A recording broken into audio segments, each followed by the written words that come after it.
Comprendre le Coran et l'Islam. Un Coran syriaque. Mythe ou réalité? À la fin de la dernière vidéo présentant l'histoire réelle du Coran, invitation avait été faite à vos questions, que vous pouvez envoyer directement à l'adresse électronique comprendre le Coran en un mot @laposte.net. Toute question requiert une réponse. C'est ainsi qu'est apparue cette question. Un Coran syriaque. Mythe ou réalité? On pourrait qualifier le syriaque de dialecte araméen parlé dans la partie occidentale de la péninsule arabique. Cette langue était celle qui était utilisée avant le développement de l'arabe, facilité par l'expansion de la nouvelle religion.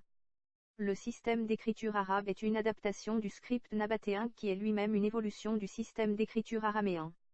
Avec l'hébreu, il s'agit de langue sémitique, donc cousine.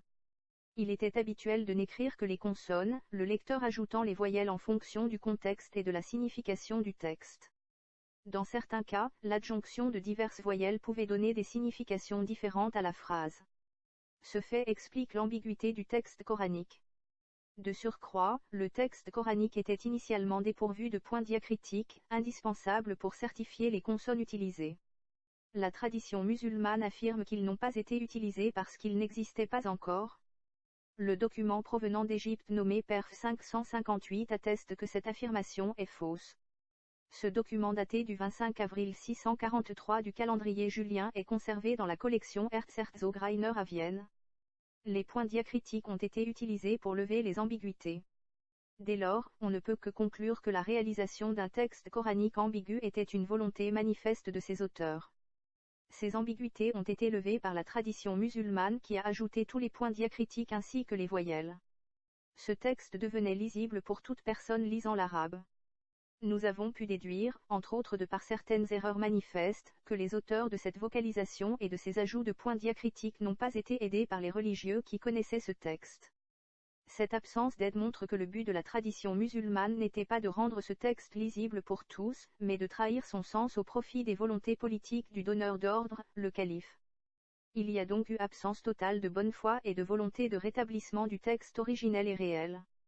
Des erreurs accessoires de lecture montraient aussi que ces affidés des califes ne comprenaient pas ce texte dans sa totalité. Ceci était dû au fait de la volonté initiale d'une composition d'un texte obscur et peu compréhensible. Recomposé, ces incohérences persistent. Comment en effet donner un sens à un texte que l'on ne comprend pas? Mais ces absences initiales en étaient-elles les seules raisons?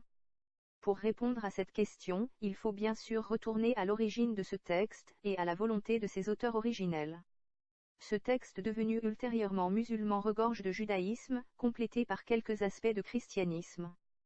Par exemple, Moïse est cité 136 fois dans le Coran, alors qu'il n'avait aucun lien avec le peuple arabe. Le verset des Judéo-Nazaréens 97 de la sourate 19 nous le montre sans la moindre ambiguïté. Ils étaient juifs, leur langue n'était pas l'arabe, mais ils avaient rédigé les sourates en cette langue pour que leurs hôtes puissent comprendre et intégrer cette religion.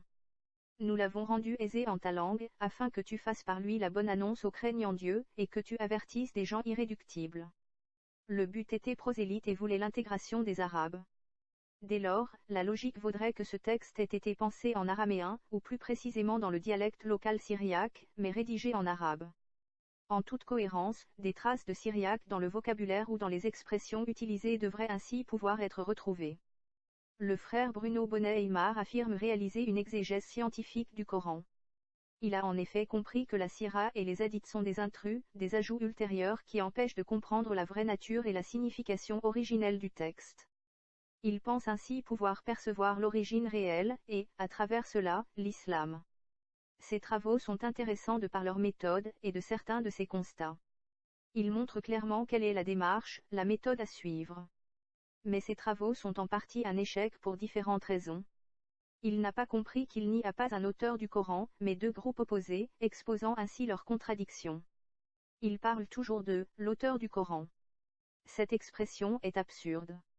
Il arrive rapidement à la conclusion que Mahomet, le prophète de la tradition musulmane, n'existe pas, qu'il s'agit d'un mensonge ultérieur.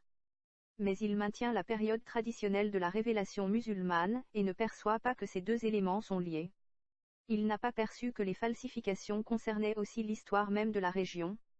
Il semble ignorer ce qu'a été la tradition musulmane, et ne se pose pas la question de la nature de ce culte entre les années 640 et 820. Dès lors, il veut faire coller une période fausse à des événements douteux, la colle étant le Coran. Échec annoncé. Son étude se concentre sur les 5 premières sourates. C'était son objectif initial. Il est bien connu que le Coran n'est pas chronologique, bien au contraire. Dès lors, pourquoi précisément ces 5-là? Nous comprenons aisément pour la Fatiha, la liminaire. Il se limite ainsi à des sourates des califes, sans se rendre compte que la deuxième sourate a été composée en 2 périodes séparées d'1 siècle.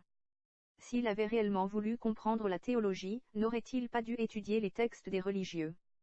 S'était-il rendu compte que, s'il avait ajouté la 6e sourate à son étude, nombre de ses conclusions devenaient caduques, et dès lors contraires à son objectif? Il affirme régulièrement que l'auteur ne peut en aucun cas être un juif, car un juif ne s'exprime pas avec un tel respect de Marie. Ceci est la conséquence du choix arbitraire et infondé des sourates étudiées. De fait, les auteurs des sourates 2 à 5 étaient des Arabes, comme il l'affirme. Mais il s'agit bien d'un juif pour les sourates 1 et 6. De surcroît, s'il distingue les différentes hérésies chrétiennes de l'époque, il omet de s'interroger sur les différentes hérésies juives, dont le judéo-nazaréisme, expliquant un tel respect envers la mère de Jésus fait homme. Cette omission n'était-elle pas indispensable pour ne pas se contredire? Le résultat de ceci est qu'il n'a rien compris du Coran. Le caractère scientifique de la démarche est douteux. En effet, il affirme à un moment, c'est QFD. Un chercheur n'a rien à démontrer. Il faut constater, comprendre, expliquer. Vouloir démontrer montre que la recherche est orientée, et donc douteuse. Ces préalables étaient indispensables pour comprendre les extraits de vidéos qui vont suivre.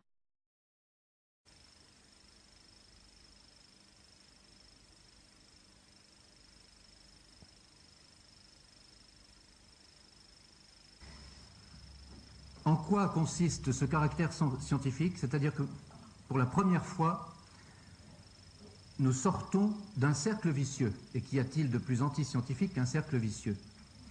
Le cercle vicieux dans lequel sont enfermés tous les traducteurs du Coran consiste à être obligés, pour traduire le Coran, à lire la sira, c'est-à-dire la vie de Mahomet, telle que l'ont raconté ses biographes. Sinon, on ne comprend rien. Il faut donc apprendre des biographes de Mahomet, que Mahomet est né en telle année, qu'il a eu des révélations sur le mont Hira, qu'il était un chamelier, etc., etc., qu'un jour il a été transporté au ciel, on ne sait pas comment, une autre fois transporté miraculeusement sur sa jument de la Mecque à Jérusalem.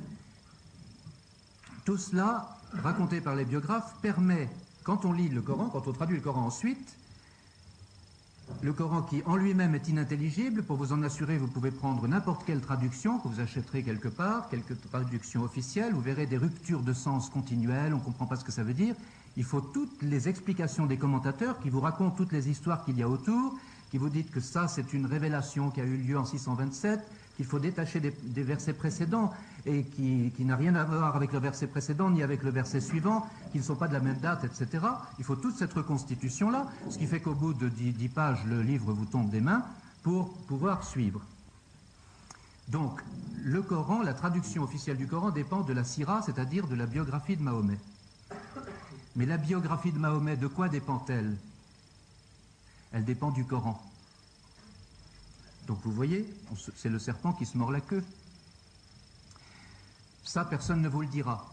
On vous dira que la vie de Mahomet, la biographie de Mahomet, dépend d'une tradition orale qui s'est transmise de père en fils. Ahmed ben Mohamed ben Abderrahman ben etc. l'avait dit, le tenait de son père, qu'il le tenait d'un compagnon du prophète qui racontait que... Mais il se trouve que au début de ce siècle, un jésuite, et même avant lui, un jésuite prenant la suite d'autres érudits, a établi que toute cette prétendue tradition était tout entière une légende brodée autour de phrases du Coran plus ou moins bien comprises. Par exemple, l'histoire de la jument qui a emporté Mahomet miraculeusement en une nuit de la Mecque à Jérusalem, ça dépend de la sourate 17, verset 1. Si je vous la lis telle quelle comme ça, vous ne comprendrez rien. Gloire à celui qui fait voyager de nuit son serviteur de la mosquée sacrée à la mosquée très éloignée, dont nous avons béni l'enceinte, et ceci pour lui montrer certains de nos signes. Dieu est celui qui entend et qui voit parfaitement. Il n'y a rien à comprendre, mais la tradition vous explique que c'était après que Mahomet ait fait ce voyage sur une jument dont on vous donne même le nom. Elle s'appelait Al-Borak. Al-Borak, c'est la bourrique, Al-Borak. Et alors, quand on sait ça, etc. Bon. Ensuite, les deux consonnes suivantes, Shem, ça se comprend très bien en hébreu, c'est le nom. Ensuite, Allah, ce fameux Allah qui aurait fait des révélations, qui serait le nom propre du Dieu qui aurait fait des révélations à Mahomet.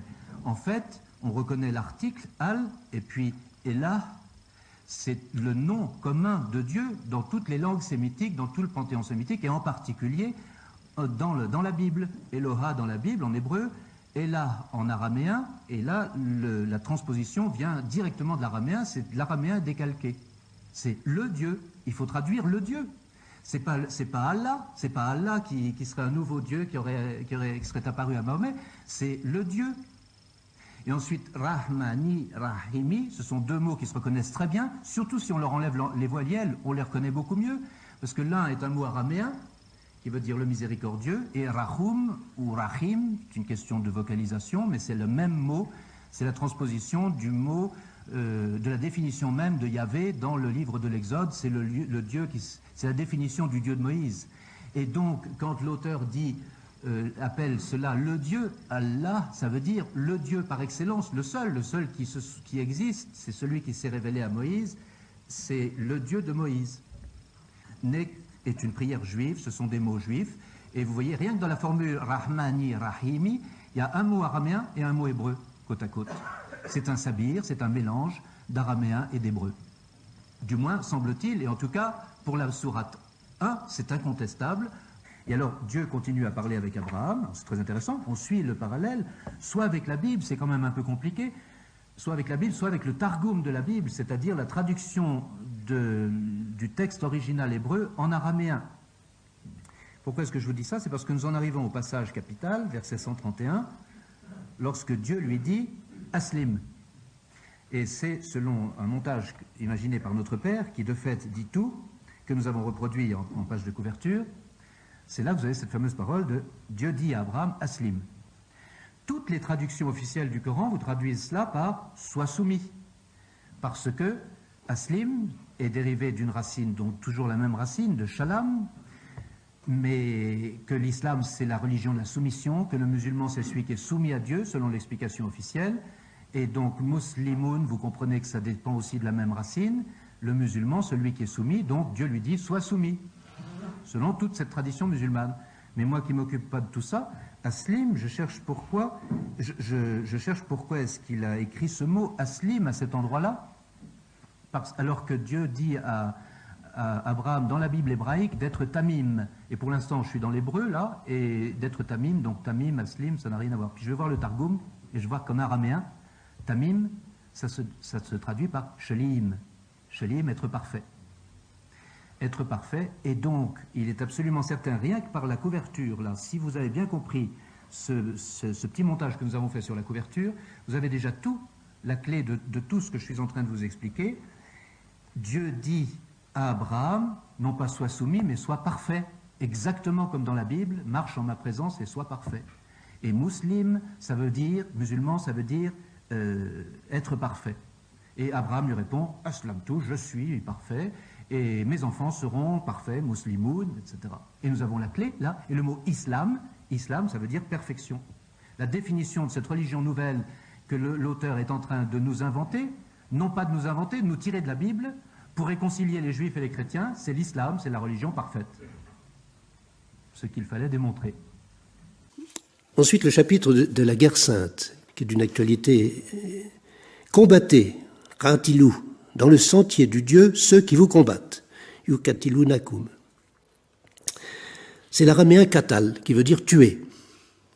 Le père Flech, le jésuite de l'université Saint-Joseph de Beyrouth, qui a fait de très savants ouvrages sur la philologie arabe, a bien expliqué le passage du sens de tuer à celui de combattre.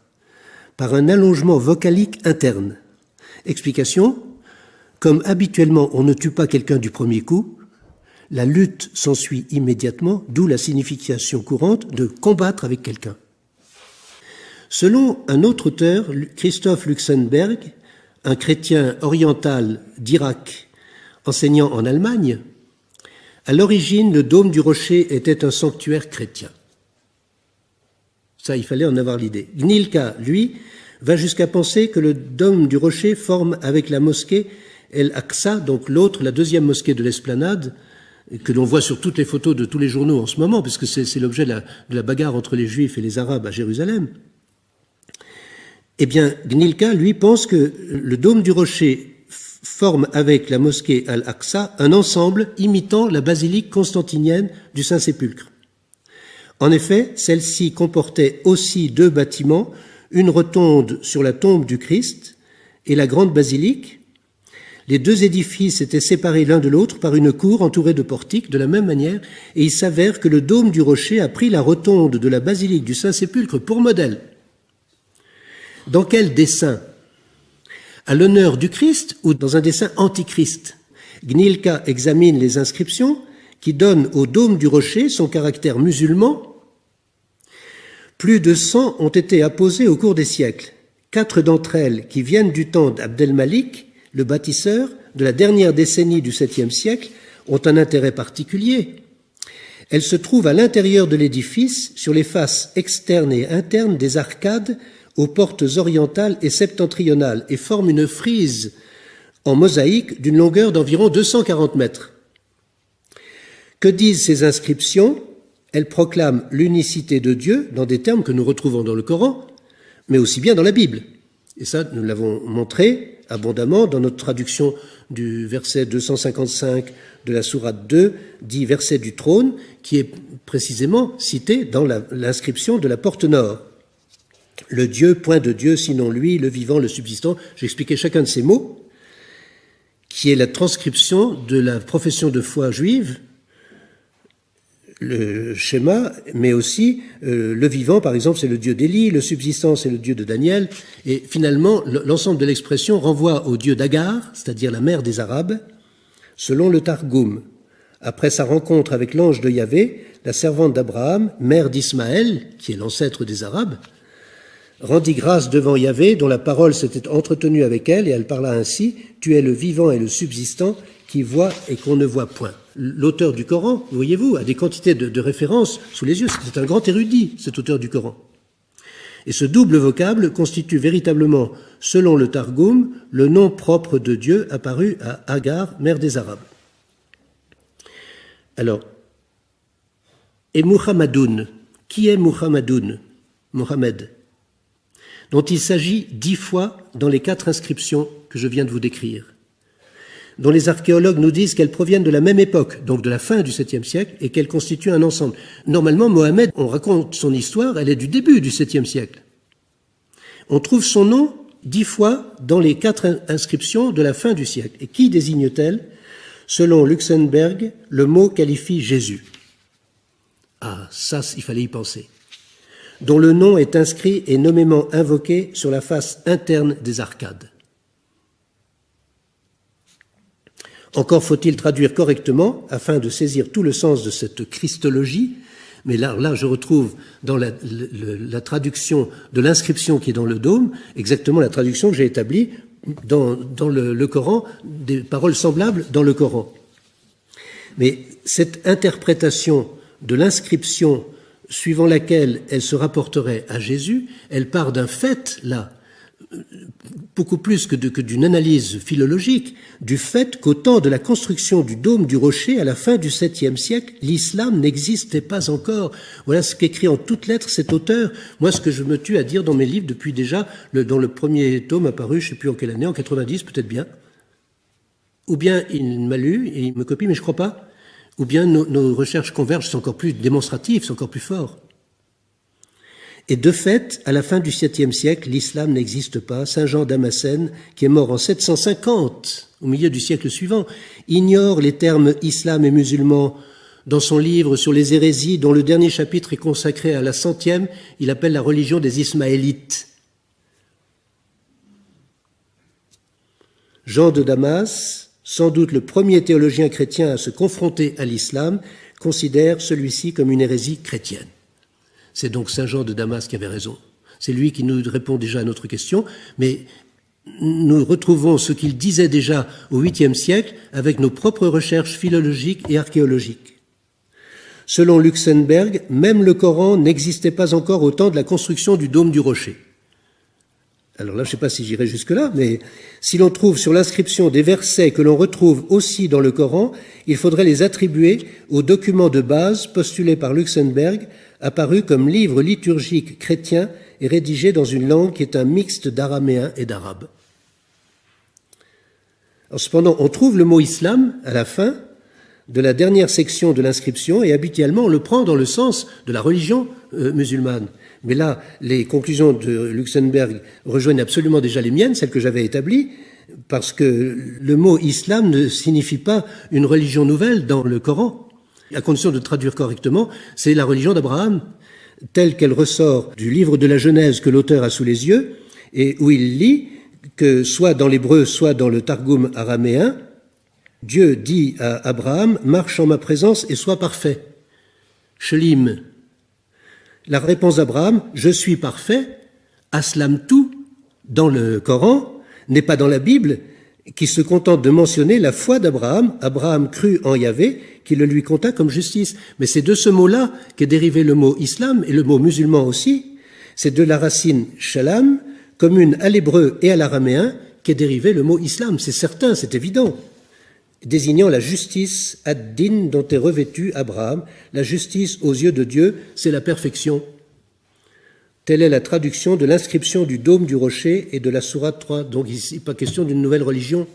Dans la traduction reçue aujourd'hui, on vous dit la vraie religion pour Dieu est l'islam. Mais ce n'est pas le sens de l'inscription sur le dôme du rocher, ni dans le Coran. La justice aux yeux de Dieu, c'est la perfection. Et l'islam se donne comme une religion parfaite, mais 100 ans après, le prétendu Mahomet qui n'a jamais existé finalement. La question qui dès lors revêt un intérêt brûlant pour l'historien, écrit Gnilka, concerne ce que devient le prophète Muhammad dans tout ça. La réponse est fournie par l'inscription du dôme du rocher, c'est Jésus le bien-aimé Muhammadoun. En raison d'une étymologie, Muhammad est morphologiquement un participe passif, dérivé, mais ça c'est moi qui l'ai expliqué depuis longtemps, mais on en retrouve la vérification, voyez-vous, sur ces inscriptions archéologiques, c'est ça qui est extraordinaire. Mais morphologiquement, c'est un participe passif dérivé de la racine hamad, désiré, convoité. Au verset 144 de la sourate 3, Muhammadoun qualifie un oracle, Rasouloun, médiateur entre Dieu et son peuple, comme dans le livre de Daniel, Ish Hamoudot, homme des prédilections. Nous en avons fait la couverture même de notre tome 2 pour le mettre en lumière selon un montage imaginé par notre Père, et très bien imaginé, pour faire comprendre ce contact. Dans le livre de Daniel, ça désigne le prophète Daniel. Ici, sur le dôme du rocher, ça désigne le bien-aimé, c'est Jésus, pour les architectes byzantins et syriens. Dans le contexte de cette interprétation, Luxembourg a avancé que l'on aurait fait ultérieurement de Muhammad un nom de personne, après, au siècle suivant, quand ils vont inventer l'histoire de Mohammed, à Bagdad. Ce n'est que dans la biographie plus tardive du prophète, à partir du 8e siècle, que Muhammad deviendrait un nom propre. Le verset 94 de la 10e sourate dit : Si tu es dans le doute au sujet de ce que nous avons fait descendre vers toi, demande donc à ceux qui lisent le livre avant toi. La vérité t'est venue de ton Seigneur. Ne sois donc pas de ceux qui doutent. Et le verset 31 de la sourate 35. Ce que nous t'avons révélé du livre est la vérité, confirmant ce qui est devant lui. Dieu est informé et clairvoyant sur ses serviteurs. Comme pour d'autres versets, incitation est faite dans le Coran à consulter la Bible, entre autres en cas de doute. Ce n'est qu'à partir de 1046 que le bruit d'une Bible falsifiée a été lancé. La tradition musulmane affirme elle-même que la Bible n'existait pas à l'époque en arabe, langue qui a pris la place de l'araméen. Nous avons constaté que le Targum, la traduction et adaptation de la Bible en araméen, avait été utilisé pour la rédaction de versets. Les Arabes du 7e siècle comprenaient et parlaient l'araméen, mais peu parlaient l'hébreu. Dès lors, ces versets incitaient les croyants arabes à lire les Targumim. Comment pouvait-il en être autrement ? Comme le professeur Luxemburg a été cité, examinons son analyse. In 2001, another German study caused such outrage that all mention of it was banned in some Islamic countries. A book appeared written by an expert in early Semitic languages.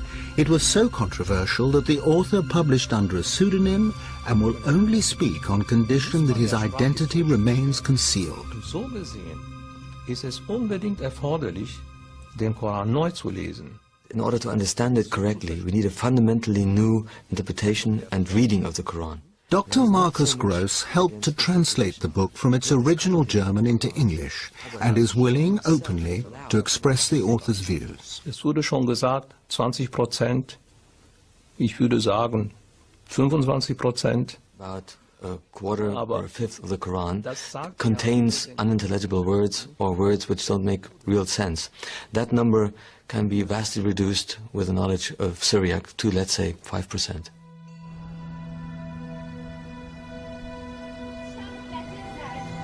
Syriac, or Syrio-Aramaic, had become one of the dominant languages of Christian liturgy by the 3rd century.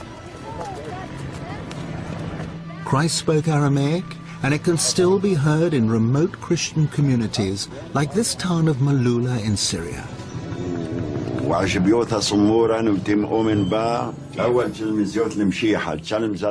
But at the time of Muhammad, Syrio-Aramaic was the major written and cultural language of the whole region. Written Arabic was in its infancy.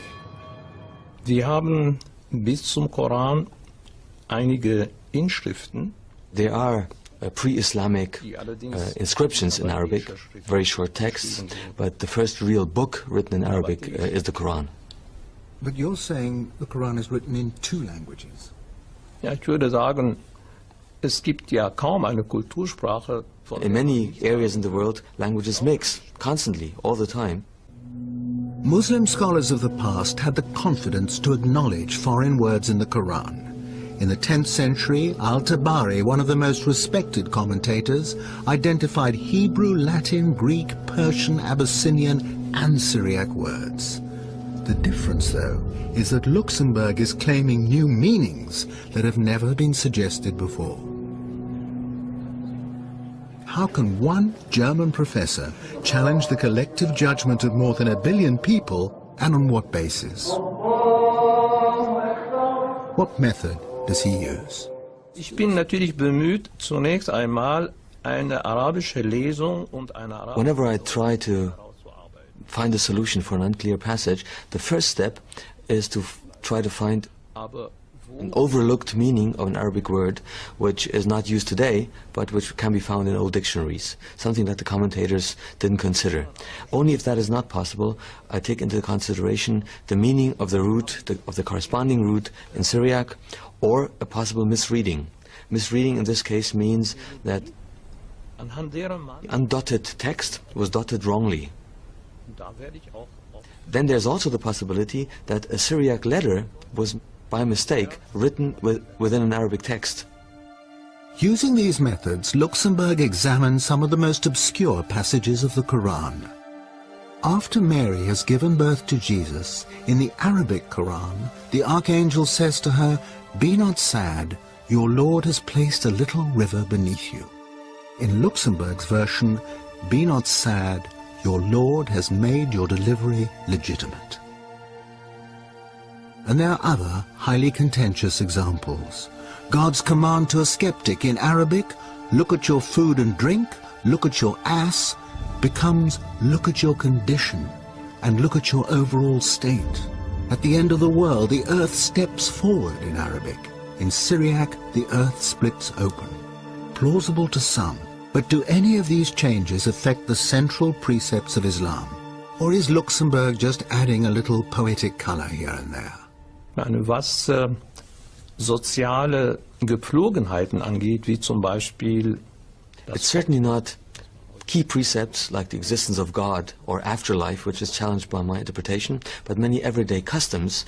One example is the veil. The Quranic verse adduced to prove their position talked about humur, which had to be beaten on the pockets. The sentence was a bit obscure. It's usually rendered that it means cover your head and your cleavage. And if you have a look at the chador, the veil in Iran, for example, that's exactly what is covered. Aramäisch, Gmar, dann verstehe ich ein Gürtel. But with my Syriac interpretation of the verse, my translation is, put your belt around your hips. And the belt was a sign of chastity, also especially used by monks. So that makes it much more meaningful. But Luxemburg's interpretation of paradise causes the greatest offense. In the Iranian city of Isfahan, there's a 17th century palace built to represent the gates of heaven. The cool greens of the gardens beyond express the longings of a desert people and are beautifully described in the Quran, along with flowing fountains and the favors of huris, usually understood as wide-eyed virgins. One commentary, but not the Quran, even specifies numbers, 72 for each righteous man. But that doesn't sit well with 7 verses of the Quran that promise the righteous eternal contentment with their wives. Luxemburg believes he has resolved this contradiction. Mit weiß großäugigen Huris verheiraten. There is one passage in the Quran dealing with the Huris, in which it says, وَزَوَجْنَاهُمْ بِحُورَ عِينٍ. We have paired them with dark, wide-eyed maidens. That is the traditional understanding of this verse. If you put the dots on the undotted text a little bit differently, what comes out is, we will make you comfortable under white, crystal-clear grapes.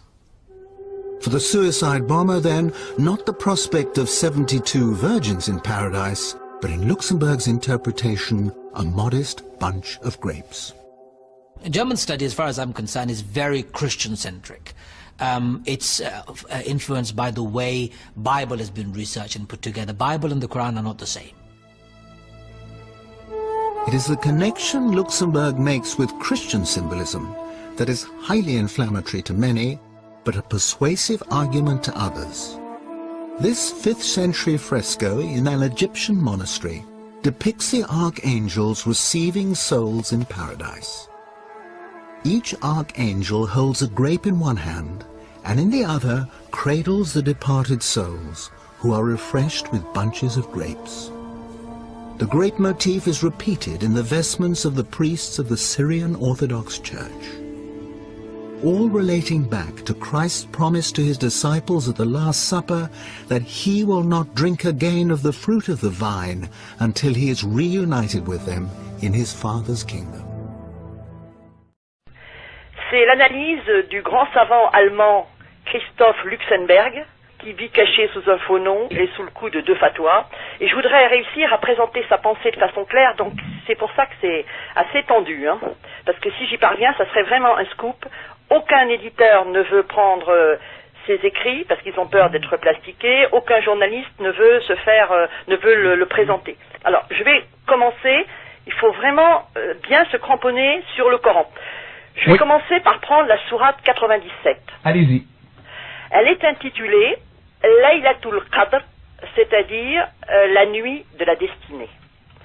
C'est la sourate qui est récitée la nuit du 26 au 27 du mois de Ramadan. D'après la tradition musulmane, c'est au cours de cette nuit-là que le Coran a été révélé. La sourate 97 a 5 versets, je les lis en français et en arabe. Nous l'avons fait descendre durant la nuit de la destinée. Qu'est-ce qui t'apprendra ce qu'est la nuit de la destinée? La nuit de la destinée vaut mieux que 1000 mois. Les anges et l'esprit y descendent avec la permission de leur Seigneur pour tout ordre. Le 5e verset, paix elle est jusqu'au lever de l'aube. Or, le savant Christoph Luxemburg a regardé le commentaire de cette sourate, chez le persan Tabari, c'est un grand commentateur, et il voit que c'est de la bouillie pour les chats. Ça ne veut rien dire. Dans le An Ta'wil al-Qur'an, le tome 30, page 258-261, écoutez bien ce que dit Tabari. Le Coran est descendu, effectivement, en une seule fois, la nuit de la destinée, ça se situe entre le 26 et le 27, comme je l'ai dit, du mois de Ramadan, dans le ciel inférieur, à l'emplacement des étoiles. C'est ridicule, dit Luxembourg. Pourquoi? Parce que si le Coran est descendu en une seule fois cette nuit-là, n'est-ce pas, entre le 26 et le 27 du mois de Ramadan, ben comment se fait-il que la révélation se soit étalée sur 20 ans? Si tout est descendu sur le prophète en une seule fois, en une seule nuit, pourquoi la révélation, elle a eu lieu après par, voyez, par petits bouts? Autrement dit, cette nuit-là, tout est descendu, Anzala, et ensuite, ça c'est en quelque sorte, ça a été révélé, Nazzala, sourate par sourate. Le Coran serait descendu en entier cette nuit-là, puis il a été repris afin d'être à nouveau transmis par fragments au cours de l'apostolat. Incompréhensible, vraiment Tabari, il a beau être très intelligent, c'est un commentateur iranien du 9e siècle, ça vraiment là, il pédale dans le couscous. Or, Luxembourg dit, ce n'est pas du tout incompréhensible. Si l'on considère que la langue du Coran, ce n'est pas ce qu'on pense, l'arabe tel qu'on le croit, c'est une langue mélangée, une langue mixte, qui est un mélange d'arabe et de syriaque. Et dans cette sourate 97, il y a un mot qui pose problème, qui ne veut rien dire, c'est précisément ce mot Qadar. D'abord la preuve, Qadar, parfois j'ai vu dans d'autres Corans on met Qadr. Qadar c'est la destinée, la prédestination, le destin. Et Qadr c'est la quantité, la mesure. Qu'est-ce que ça veut dire la nuit du destin? Qu'est-ce que ça veut dire? La nuit où Dieu décide des événements à venir. C'est n'importe quoi. Quel est le lien entre Dieu qui décide des événements à venir et puis le Coran qui est descendu? Or, Luxembourg, Christophe Luxembourg, qui connaît admirablement et l'arabe, et l'hébreu, et le syriaque, et l'araméen, il dit, mais il faut comprendre le mot qadar à partir du syro-araméen. Et alors là, on a la solution. Parce que le mot qadar, c'est pas la destinée, c'est l'étoile de Noël, c'est la nativité. La sourate 97, c'est l'étoile de Noël. Et alors, si vous référez à ce que dit Matthieu, Saint Matthieu 2.2, et alors on voit ceci. Où donc est le roi des Juifs qui vient de naître? Car nous avons aperçu son étoile au levant et sommes venus l'adorer. Or, ces paroles sont celles des mages venus d'Orient rendre hommage à l'enfant Jésus, ces mages qui étaient, dit-on, astrologues. Et alors, la sourate, elle a un sens extrêmement clair, parce que la nuit, c'est la veille de Noël. Le mot syriaque, Lélia, vous voyez, L-E-L-Y-A, regardez la proximité entre le syriaque et l'arabe. En arabe, la nuit, ça se dit Leila. Leila, ok. Et en syriaque, Lélia. Et c'est également un terme liturgique. Vous vous rendez compte qu'on dit en arabe salat pour dire la prière, et en syriaque pour dire l'office de la nuit, on dit slata de Lélia. Vous vous rendez compte la proximité? Autrement dit, ce que dit Luxembourg, c'est que les musulmans se sont totalement trompés, gourés, mais c'est vraiment n'importe quoi, car la valeur de cette nuit, elle n'est pas supérieure à 1000 mois. Ça veut rien dire, comme il n'y avait pas de point autrefois. C'est pas Shahr qu'il fallait comprendre, c'est H-A-H-R, c'est Sahr, S-A-H-R, c'est-à-dire Sahar, les vigiles, c'est quand on passe la nuit. Il faut lier les deux mots syriaques, Lélia et Sahara, et d'ailleurs ça donne la nuit de Noël est plus bénéfique que 1000 vigiles. Et Luxembourg remarque qu'il y a un hadith attribué à celle que vous aimez, Aïcha, qui indique que dans la nuit, justement, d'Al-Qadar, il y a des vigiles qui sont tenus. Vous savez, des sortes de veillées de prière. Or, Tarwiha, pluriel Tarawih, les prières facultatives, c'est bizarre que ça soit cette nuit-là, car en islam, il n'y a pas de liturgie nocturne. Mais la tradition, en revanche, des vigiles de Noël, elle était observée par les Arabes chrétiens. Et d'autre part, le verset 5, avec le mot salam, ça nous renvoie à l'hymne des anges cité par Luc 2,14, « Gloire à Dieu dans les cieux et paix sur la terre », tous les chrétiens connaissent ce chant, etc. Donc cela rejoint la tradition de l'église syriaque, selon laquelle la messe de Noël est célébrée non pas à minuit, mais le matin, à l'aube, d'où la précision du Coran, paix jusqu'à la pointe de l'aube. Et cela est confirmé par le grand dictionnaire, le Lisan al-Arab, où si on regarde le mot nuit, on voit que la nuit la plus longue de l'hiver, il faut regarder At-Timam ou At-Tamam, et on trouve ceci. Cette nuit est aussi la nuit de la naissance de Jésus, et les chrétiens la glorifient et y tiennent vigile. Donc la nuit de la destinée que les musulmans célèbrent avec tant de ferveur, c'est en réalité la nuit de Noël. Et il faut comprendre la sourate de la manière suivante, qui là prend tout son sens. Certes, nous l'avons fait descendre, l'enfant Jésus, dans la nuit de la Nativité. Qu'en sais-tu de ce qu'est la nuit de Noël? L'office de Noël, l'office nocturne de Noël est plus bénéfique que 1000 vigiles. Les anges accompagnés de l'Esprit font descendre, avec la permission de leur Seigneur, toutes sortes d'hymnes, paix et cette nuit jusqu'à la pointe de l'aube. Et ce que remarque Luxembourg, c'est que ça a été une copie d'hymnes syriaques chrétiens qui existaient à l'époque du prophète. Et il remarque des tas de choses dans les sourates. La sourate 5 est intitulée Al-Ma'ida, la table servie. Vous savez, c'est une table où il y a plein de choses dessus. Et le verset 114 dit ceci: Mon Dieu, mon Seigneur, dit Jésus, fils de Marie, fais descendre sur nous du ciel une table qui sera pour nous une fête, pour le premier et le dernier de nous, ainsi qu'un signe de ta part, nourris-nous, tu es le meilleur des nourrisseurs. De même, la sourate 108, intitulée Al-Kawthar. C'est quoi Al-Kawthar? Alors, les commentateurs ont dit c'est un fleuve du paradis. D'autres ont dit ça veut dire l'abondance. Et ils ont traduit ça d'une manière incroyable. Nous t'avons donné l'abondance. Prie en l'honneur de ton Seigneur et sacrifie.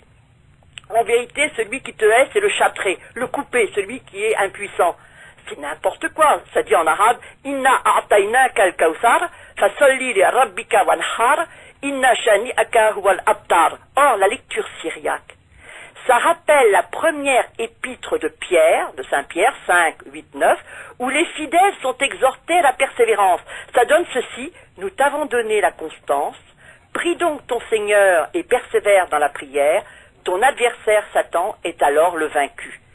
Et même le mot Coran, Qur'an, ça vient du terme syriaque Qarian, vous vous rendez compte, Qarian, Qur'an, Qarian, qui désigne un livre de prière syro-chrétien.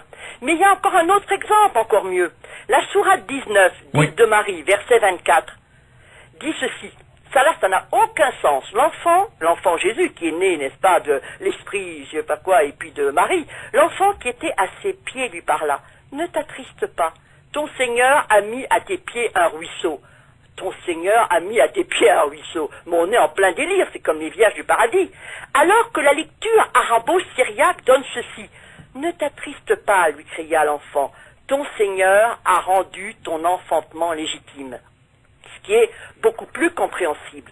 Autrement dit, ce que dit Luxembourg, c'est que ce qu'a repris le Coran, il a repris une liturgie chrétienne pré-islamique d'avant l'islam.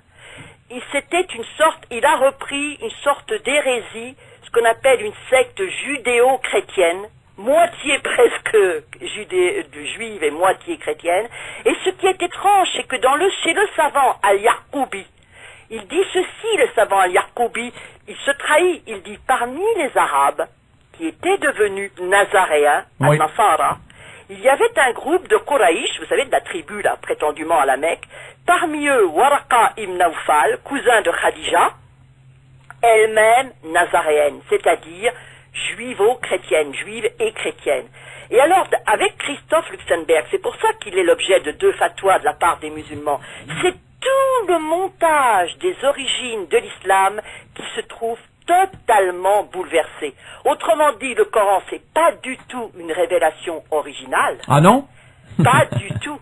Il y aurait l'emprunt à une secte disparue de l'Église chrétienne, qu'on appelle le judéo-christianisme, c'est-à-dire une sorte de plagiat du judaïsme et du christianisme, c'est-à-dire c'est une hérésie. Examinons les différents exemples de versets peu compréhensibles de par la présence de mots syriaques mal traduits. Envisageons d'abord les versets endogènes des judéo-nazaréens, ou versets d'Iméquois. Sourate 1, les différentes mentions de Dieu, soit Al-Lila devenu Allah. Allah est souvent pris pour un nom, mais ce mot signifie simplement « Dieu » ou « le Dieu » en araméen. Il est attesté que ce nom était utilisé dans les communautés chrétiennes syriennes antérieures à l'islam.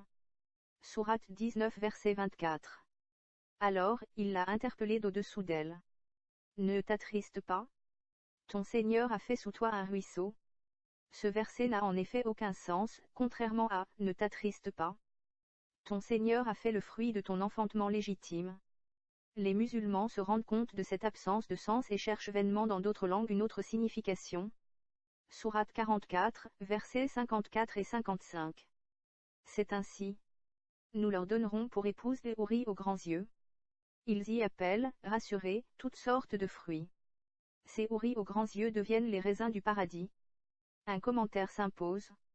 Les judéo-nazaréens s'adressaient généralement aux humains, alors que les califes s'adressaient principalement aux hommes. Le lectionnaire endogène n'est pas misogyne. Cette perception de vierge du paradis ne s'adresse qu'aux hommes. Est-il concevable que des religieux d'un monastère rédigent un verset dans leur livre d'autel annonçant des femmes vierges au paradis? De surcroît, à la lecture des versets voisins d'une grande douceur, il ne peut s'agir que d'un contresens. Sourate 97. Au nom de Dieu, le tout miséricordieux, le très miséricordieux. Nous l'avons fait descendre pendant la nuit de la prédétermination. Que sais-tu de la nuit de la prédétermination? La nuit de la prédétermination est meilleure que 1000 mois. Les anges et l'esprit y descendent, avec l'autorisation de leur Seigneur, chargés de tout ordre. Elle est paix jusqu'à la montée de l'aube. Tous les musulmans y voient la révélation du Coran à Mahomet. Christophe Luxemberg a expliqué pourquoi il s'agit de la nuit de Noël. Cette sourate date plus que vraisemblablement du 7e siècle. Le prophète Mahomet de la tradition musulmane a été inventé entre 818 et 820. Cette croyance musulmane est donc un anachronisme total. Mais en plus, il s'agissait pour les judéo-nazaréens de la plus grande escroquerie sur leur propre religion. De tels éloges sont donc impensables. De qui d'autre que Jésus peut-il s'agir selon la théologie des judéo-nazaréens? Nous remarquons que ces lectures alternatives sont davantage convaincantes. L'évolution de la langue arabe qui a créé ses propres mots peut expliquer cette difficulté. Les judéo-nazaréens ne trouvaient pas le mot idoine en arabe, ou celui-ci pouvait ne pas encore exister. C'était dès lors en toute logique le mot araméen qui était utilisé. La tradition musulmane, ne connaissant pas le contenu et la vocalisation du lectionnaire, a dès lors dû improviser. Peu leur importait alors qu'ils se trompent. L'objectif était le court terme.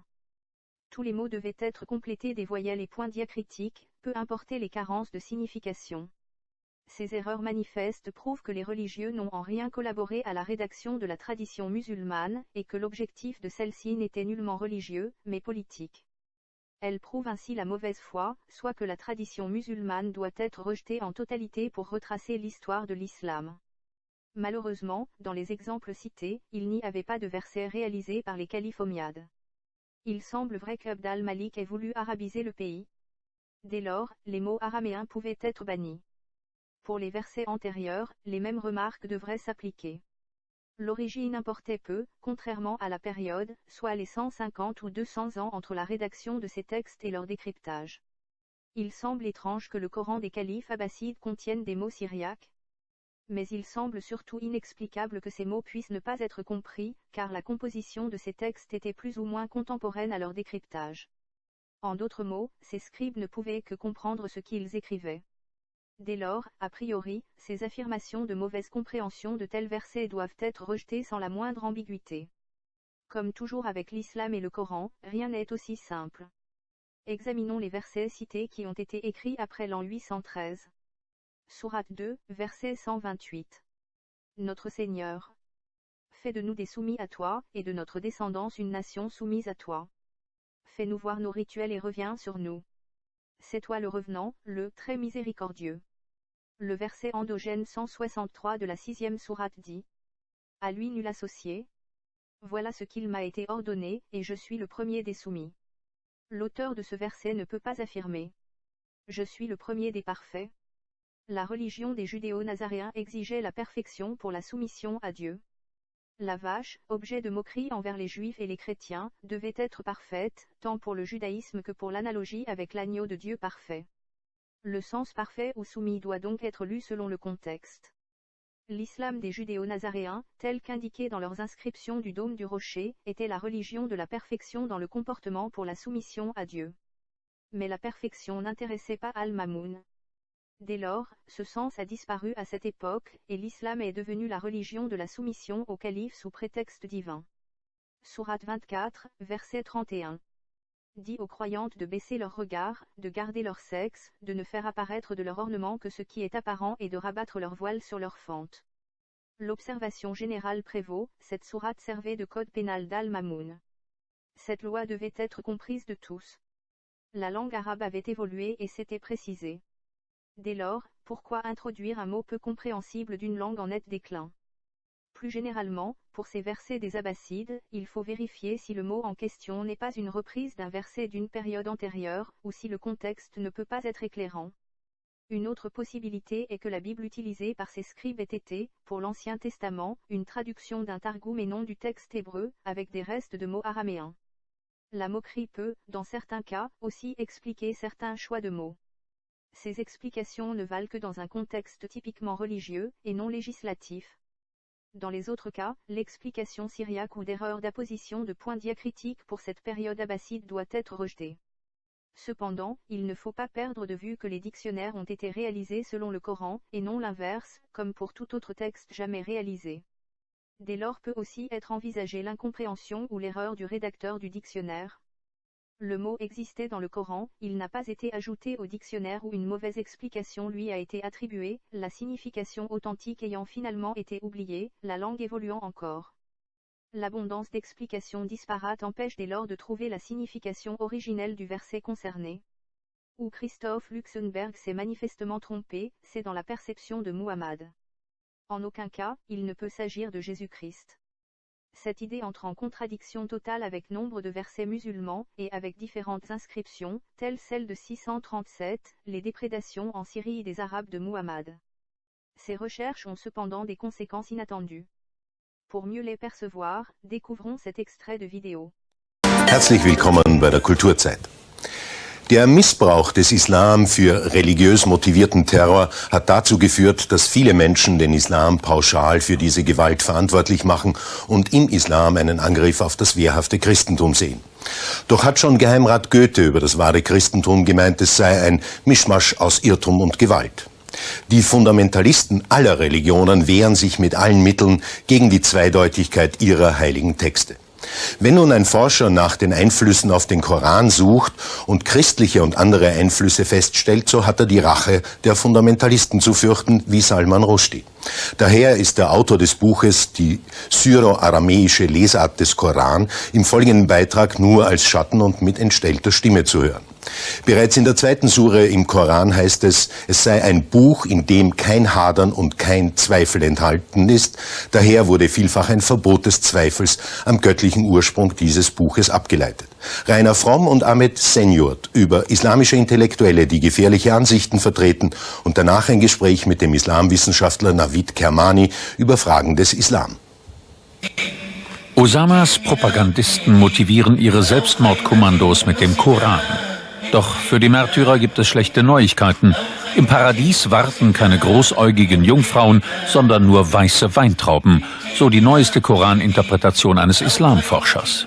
Gerade im Hinblick auf die im Kampf Gefallenen, auf die Märtyrer, heißt es immer wieder, sie werden bei ihrem Herrn Gärten haben, in deren Niederungen Flüsse fließen, aber niemals Paradiesjungfrauen. Gefährliche Erkenntnisse. Christoph Luxemburg schreibt unter Pseudonym aus Angst vor islamischer Gewalt. Sein Buch sorgt für Zündstoff. Eine These: Der Koran ist erheblich stärker vom Christentum beeinflusst als bisher angenommen. Ich stelle fest, dass diese Koransprache nicht mit der späteren arabischen Sprache identisch ist. Was dies bedeutet in Bezug auf das Wort Gottes, ich meine, dadurch wird klar, dass der Koran anders zu verstehen war, als Menschen ihn später interpretiert haben. Das heißt, sind die Muslime Fehlinterpretationen aufgesessen? Sicherlich waren sie gut gemeint, aber Irren ist nun mal menschlich. Für viele muslimische Geistliche sind Luxemburgs Thesen Frevel. Ihnen gilt der Koran als direktes Wort Gottes. Allah persönlich habe gewissermaßen Arabisch gesprochen. Historisch-kritische Interpretation verbietet sich. Eine aufklärerische Kritik der Heiligen Schrift steckt in der Islamforschung noch in den Kinderschuhen. Universität Saarbrücken. Eine der besten deutschen Adressen für Koranexegese. Auch hier wird religiöse Forschung zum Minenfeld, wenn die falschen Fragen gestellt werden. Ja, einmal ist es ein sehr starkes Tabu, überhaupt historisch kritisch bestimmte Dinge zu befragen. Zum Beispiel, ob der Koran wirklich auf Mohammed zurückgeht oder ob nicht doch, wie sich an sich schon beim einfachen Lesen zeigt, sehr viele christliche, jüdische Traditionen eingeflossen sind. Rechtssammlungen, Legenden auch aus dem arabischen Raum, die also ganz woanders herkommen. Und hier setzt Luxenberg an, bei den Wurzeln der Sprache des Koran. Seine philologische Analyse: diverse Koranverse haben sprachlich einen aramäisch-syrischen Ursprung. Eine Absage an Dogmatiker, die nicht arabische Elemente am liebsten aus dem heiligen Buch der Muslime verbannen würden. Der Islamwissenschaftler Ralf Ghadban kennt Luxemburgs Studien genau. Er bestätigt erstmals offen, was bisher als Tabu gilt: die christlichen Wurzeln des Koran. Was hier totgeschwiegen wird, zeigt eigentlich, dass der Koran, dass der Islam im Grunde genommen eine jüdisch-christliche Sekte ist, dessen Anliegen an erster Stelle die Übersetzung der Bibel ins Arabische, um den Monotheismus unter den Arabern zu verbreiten. Das heißt, das ist eigentlich, da wird die ganze islamische Religion in Frage gestellt. Was ich tue, ist eine reine Sprachanalyse. Wenn diese Sprachanalyse ergibt, dass bestimmte Texte christlich zu verstehen sind, dann glaube ich nicht, dass dahinter eine Absicht stecken kann, aus den Muslimen Christen zu machen. Es zeigt aber die ursprüngliche Nähe von Christen und Muslimen. Irgendwo in Berlin. Der Verlag, der Christoph Luxenberg veröffentlicht. Außenaufnahmen sind nicht gestattet, aus Angst vor Fundamentalisten. So könnten durch sie auch in Deutschland Forschung und Pressefreiheit bedroht werden, fürchtet der Religionswissenschaftler. Das ist ein Punkt, den man wirklich in der Öffentlichkeit diskutieren muss, dass die doch in Europa nach vielen Schmerzen und Wirren errungene Pressefreiheit in wichtigen Punkten preisgegeben wird. Der Islam, eine Weltreligion zwischen Mystik und Moderne. Bereits im 9. Jahrhundert forderten Gelehrte eine textkritische Interpretation der Suren. Im Laufe der Jahrhunderte setzten sich aber die Hardliner durch. Die Schrift wurde Dogma. Dagegen stellt sich heute der führende liberale Theologe Abu Said. Er fordert, den Koran im Kontext seiner Entstehung zu analysieren. Wer gibt den Schriften die Bedeutung? Die Gläubigen. Sei es im Christentum, Judentum oder Islam. Den Texten Bedeutung aufzuerlegen liegt also in ihren Händen. Wenn die Gläubigen zögern, diese Inhalte zu übernehmen, wird die Schrift stagnieren oder sogar eingefroren. Und ich denke nicht, dass Muslime ihre Religion und ihren Koran als erstarrt betrachten wollen. And I don't think Muslims would like to see their religion or their Quran frozen. Abu Said wurde in seiner Heimat Ägypten als Ketzer diffamiert, aus der muslimischen Gemeinde ausgeschlossen und zwangsgeschieden. Religion aber lebt von der zeitgemäßen Interpretation ihrer Gläubigen und nicht vom Dogmatismus vordemokratischer Zeiten. Les conclusions de ceci sont multiples. Le Coran affirme qu'il est rédigé dans une langue arabe claire. Cela signifie que ceux qui l'entendaient, et non ceux qui le lisaient, percevaient une langue commune de l'époque. Qu'il y ait eu un mélange d'arabe et d'araméen est dès lors cohérent, lorsque les mots araméens ou syriaques étaient ceux utilisés à l'époque. Ils devenaient dès lors de l'arabe. D'autre part, ce fait exclut l'authenticité de tout ce que la tradition musulmane affirme concernant la Mecque, où le syriaque était inconnu. Comme la Mecque est au centre de la tradition musulmane, ce fait montre une fois de plus que la tradition musulmane doit être rejetée en sa totalité pour la recherche de la vérité historique. Nombre de musulmans réfutent aujourd'hui cette présence de syriaque dans le Coran. Et pourtant, Al-Tabari, mort en 923, constatait déjà cette présence. Une telle réfutation n'est-elle pas dès lors contraire à la tradition musulmane? Aujourd'hui, ces conclusions sont impitoyables. Elles signifient en effet: l'arabe ne peut pas être la langue de Dieu, mais rien ne précède Dieu. La tradition musulmane est remplie de mensonges et d'erreurs. Comment a-t-elle dès lors été transmise, et comment distinguer le vrai du faux? Par qui, dans quel but tous ces mensonges? La signification du Coran n'est pas la bonne. Il n'est pas possible aux musulmans de comprendre le Coran. Si l'islam est une hérésie chrétienne, il ne s'agit pas d'une nouvelle révélation. Quid du prophète, de la révélation ou théophanie? Bien que Christophe Luxembourg ne fait que paraphraser et expliquer la tradition musulmane, cela lui vaut 2 fatwas. N'est-ce pas seulement parce qu'il pose des questions qui dérangent? L'homme n'a-t-il pas le droit fondamental de réfléchir et de poser des questions? Les fatwas ne sont jamais lancés contre des personnes affirmant des faits fallacieux facilement contredits. Seule la vérité fait-elle peur?